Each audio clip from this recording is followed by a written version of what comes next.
20 defendants, more than 2,000 civil parties, nearly 150 days of hearings, and 1 million pages in the investigation file. This monumental courtroom was built specially for the occasion. The trial of the November 13th attacks was exceptional in many ways.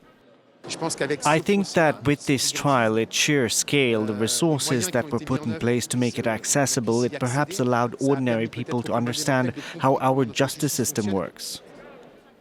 The trial was even filmed. Almost everything was unprecedented, including the psychological support that was provided for victims from September on. And for the first time, plaintiffs would wear colored lanyards, red for those who did not wish to answer journalists' questions, and green for those who agreed to speak. The 330 lawyers also had to try a new approach. Half of them agreed on a collective plea for their plaintiffs.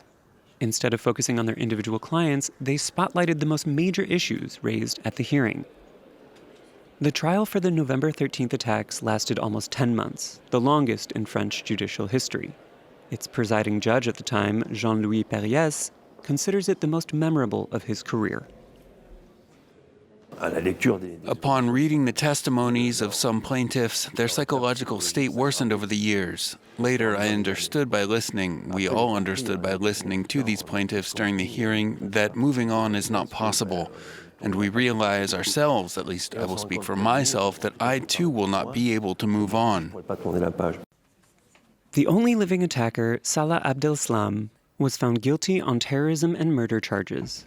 19 others, 6 of whom are believed dead, were also convicted for playing logistical roles in the violent events of November 13th.